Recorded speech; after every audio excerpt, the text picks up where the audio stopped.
What's up, my peeps? It's Cynthia, aka C-Flow, and welcome to my channel. Today, we're going to discuss Married at First Sight, Season 15, Episode 3, Ain't No Wedding Like a West Coast Wedding. Real cheesy. I like to call this episode Mitch the bitch. We'll talk about his behavior and his Devo ways a little later. But I want to first start by saying, hey, subscribe. Just hit that little red thing that says subscribe. Like this video. I would really, really appreciate it. All right, let's get to it. Ben and Morgan, nothing much. We found out last week that Ben caught the vid. Morgan is sad. She's supposed to get married today, but she's very hopeful. Ben says he did everything right to not catch the vid, but he did. He feels bad, blah, blah, blah, yada, yada, yada. Next, moving on to Lindy and Miguel. Lindy and Miguel seems like they like one another. The families notice it.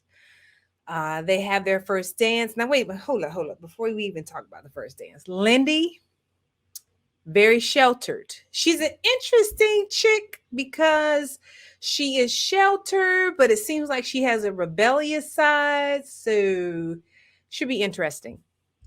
So with that being said, when they had their first dance, she was overthinking it because she's never slow dance before. She's never been to a prom or anything like that. Miguel was real cool trying to get her to, first of all, calm the F down. It's not that serious. It's just a dance, just two-step. And kind of guide her. So I thought that was pretty cool. Now, Lindy's friend seems so excited about her and Miguel and proceeds to tell her that Puerto Ricans are good in bed. Oh my God. Let me just say, not all of them. Just saying. Sorry if I offend any Puerto Ricanas, but no, not everybody. Not all of them are good in bed. But I digress. So, the real pivotal moment or the good part about them is, well, not about them, but about their scene.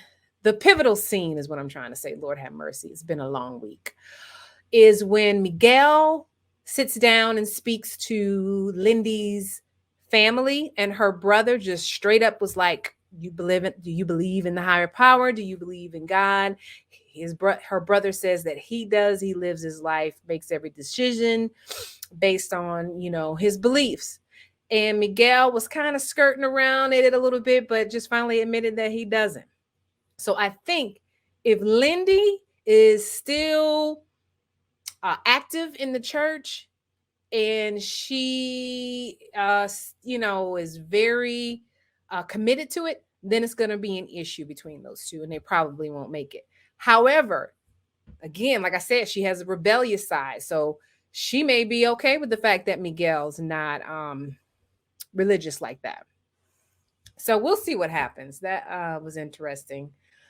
Let's see. Oh, so Miguel's sister talks about their upbringing and how hard it was and how she's so proud of Miguel for being the man that he is, given the circumstances of how they grew up. Lindy basically says that she's had some childhood trauma as well, but haven't we all? Okay, haven't we all?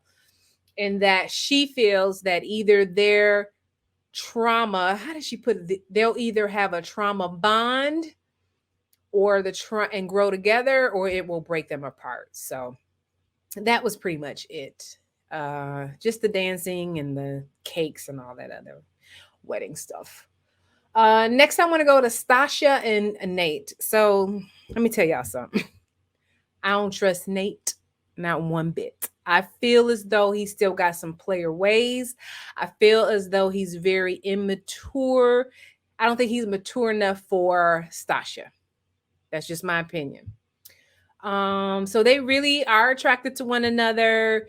They start talking about, I don't know who brought up the question, but it was basically, do you want to stay in San Diego? and they both are open to moving. Yeah. Stacia also acknowledges, which I think is good because I know I had this problem before, that when you are independent and been by yourself a long time, you need time to adjust when you're in a relationship, meaning you need to be able to adjust and keep in mind that there's somebody else in your life, hello, and you have to make time for them and include them in decisions and things of that nature. So at least she acknowledges that she has to adjust to that. Now, Nate's friends ask Stacia if she's going to have a problem with the fact that Nate has a lot of female friends. And Stacia says she wouldn't have a problem with it as long as there are boundaries set. And she wants to make sure that her boundaries and Nate's boundaries are aligned. And probably he ain't got no boundaries, child. He ain't got no boundaries. So the kicker, hunty, was when Nate's friend Megan, I believe her name was Megan, sits down with Stacia and Nate, and she's like, "Oh, you have a really good guy here. We have game night and we play charades and we go hiking and we do this and we do that. I'm excited to do those things with you." And Stacia looking at her like, "Girl, that ain't gonna happen. And he ain't gonna be out with y'all all the time." Now, I think either Megan has a major, major crush on Nate, or I also think that they may have had a thing together.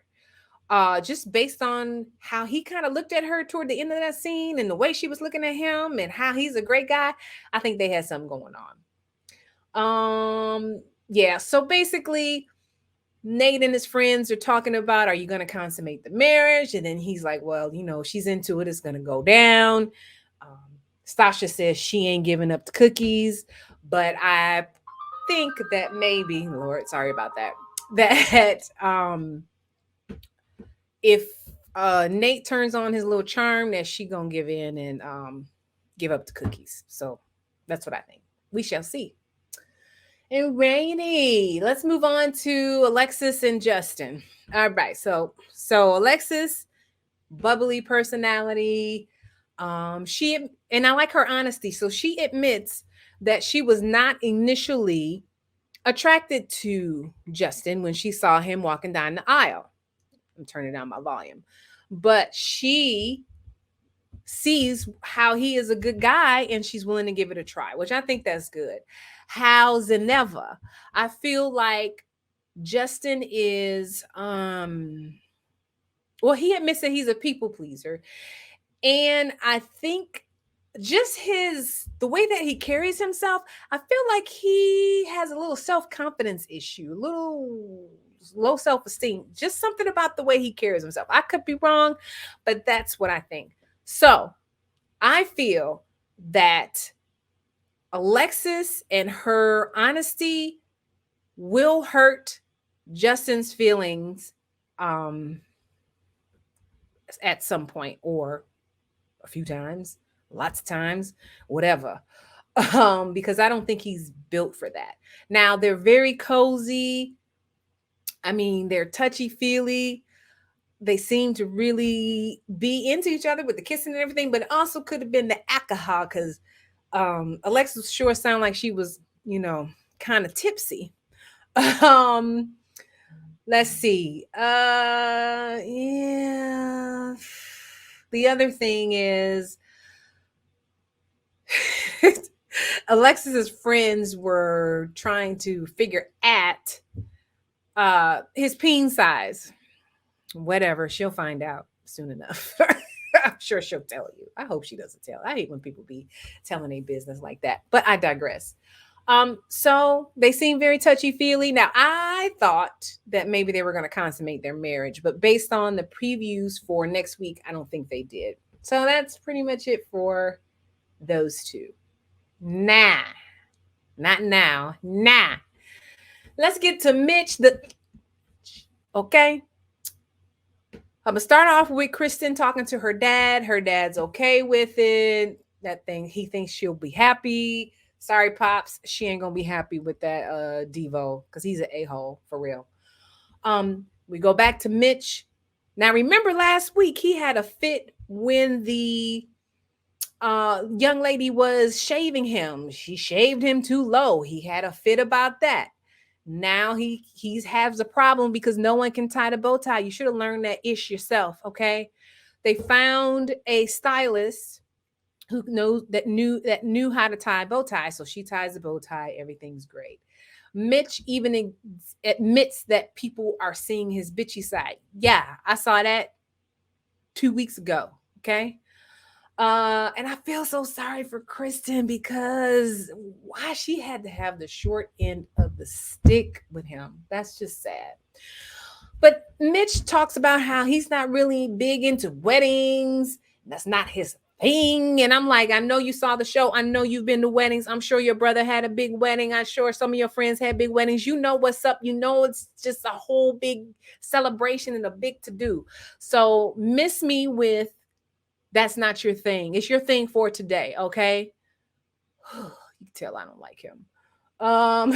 So what was interesting is Krysten got her gift from Mitch, and it included her engagement ring. And then she goes into how this is different from her last engagement because her fiance at the time put her engagement ring on a credit card. And then when they called off the wedding and broke up, she knew that he wasn't going to pay off the card. So she paid off the credit card. Now, girl. This tells me either it was her credit card because she paid for everything else. Now, remember, she paid for everything, child. Or it was a credit card that they had together and she felt obligated to pay it off because, you know, the credit is in her name. Which I was like, woo, child, I hope she learned from that whole situation that she was in. So they have their ceremony. Now, initially, Mitch looked like he was pleased. Well, he was definitely pleased when old girl's mama came down the aisle. He was like, is that my wife? Now, come on, she got a pink dress. Now, that dress, I mean, she's cute. Her mom is very young looking, very youthful looking, very cute. But when he saw Krysten come down, he looked like he was pleased with the smile. But then they start taking pictures. He looks all awkward, very uncomfortable. Then he starts talking very pessimistically about, well, I don't know. It's only been an hour. She's cute, but she didn't knock my socks off or whatever. You ain't on that either with that Band-Aid on your head. But anyway, I don't like him. Woo! Okay. So even with the first dance, like, I don't know, he was just so I don't know. He's just I'm questioning why are you even on this show? Because he even said that he likes natural women and he doesn't like that she has this makeup on and she got on the heels and all that. It's a freaking wedding. Pomp and circumstance come with it. If you wanted that, maybe you should have requested a beach wedding and she could have been barefoot, huh? How's that? You know? Ooh, but he was getting on my nerves bringing that up. So the other thing was that damn wedding cake. What the F was that? It was supposed to be some kind of beachy theme or something. That wedding cake was horrible. It was horrendous. Krysten's mom sits and talks with Mitch and says, what was your first impressions? Which he didn't sound very positive.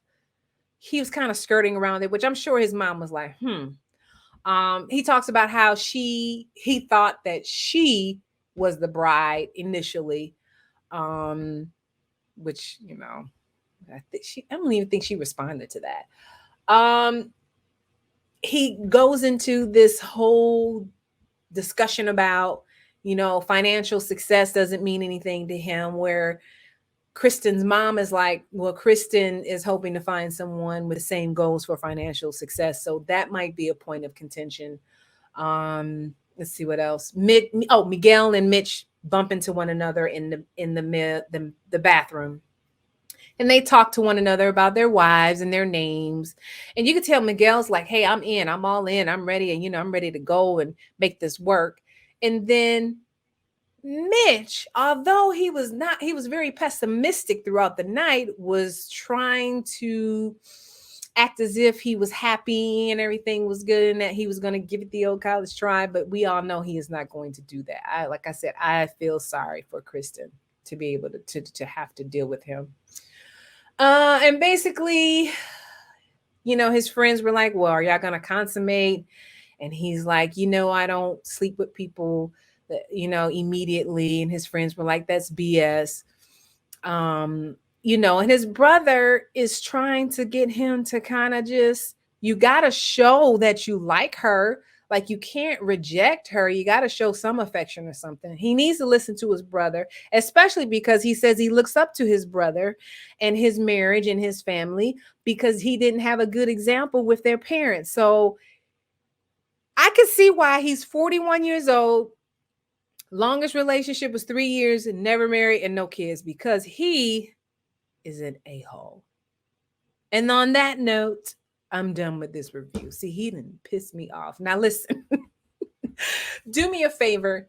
Please subscribe and like this video. I would greatly appreciate it. Until next time, peace.